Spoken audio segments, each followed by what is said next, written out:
Oui, alors c'est Jumbie qui cuisine ses frites. C'est super. On voit dans le graphique peut-être un peu pâle, mais les cents, 3, 6, 9, 12, 15, 18 et les tranches de frites par 60. Un graphique aide à répondre à la question, surtout quand il est bien fait, hein? Alors, la première marche est accotée sur l'axe des abscisses jusqu'au fameux nombre 60 où un rond noir nous indique qu'on va enfin récolter 3 cents. Quand on dit qu'il reçoit 12 cents, le graphique nous montre clairement que le nombre de frites est entre 240 inclus, parce que c'est un rond noir, et 300 non inclus. Alors, au début, il a cuisiné, entre 240 et 300 frites. Ça, c'était la question A. Et là, notre ami réalise que si on ajoute 25 frites de plus, on reçoit 15 cents. Et donc, en ajoutant 25 frites de plus, on est sur la marche qui est ici, alignée avec le 15 cents, qui correspond à entre 300 et 360. C'est d'ailleurs ce qui est écrit ici. Mais j'ai écrit x plus 25. Le nombre de frites initial, on en ajoute 25 et on change. On est rendu à cette marche-là. Bien, il n'y a rien qui nous empêche de soustraire 25. Et ça va tout simplement donner x est élément de cet ensemble qui est 275 à 335. Comme ça.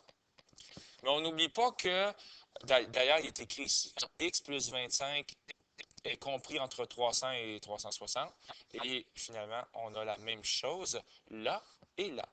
Bon, finalement, qu'est-ce qui nous reste de cette histoire? C'est que on a que le nombre de frites est entre 240 et 300, mais il est aussi entre 275 et 335.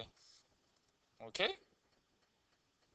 Pour respecter les conditions A et B, il faut que ceci soit vrai et que ceci soit aussi vrai.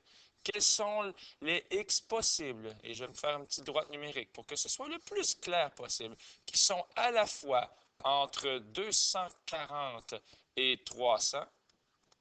Donc, je fais comme ça, un rond noir parce qu'il est inclus et un rond vide parce qu'il est exclu. Et à la fois, quels sont les x qui sont plus grands ou égaux à 275? Donc, je vais écrire ici 275, comme ceci, jusqu'à 335.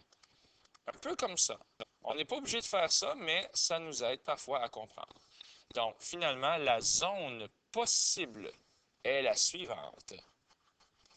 OK? Donc, la zone qui est ici, en rose, respecte les deux histoires de frites, les deux inéquations doubles de frites. Une inéquation double, c'est quand on a deux fois le bec de canard sur la même ligne. Alors, entre 275 et 300, 300, il est exclu. OK? Alors, un petit peu, c'était ça, les explications pour la question de Jumbie. Finalement, ah oui, il y a un problème à l'endroit, c'est vrai. Il faut savoir combien on récolte pour avoir cuisiné tout ce nombre de frites. Bien, la règle, c'est la suivante. Puis on remplace X par 534 675. OK? Ça ne fait pas une grosse paye. Je vous laisse là-dessus. Au revoir.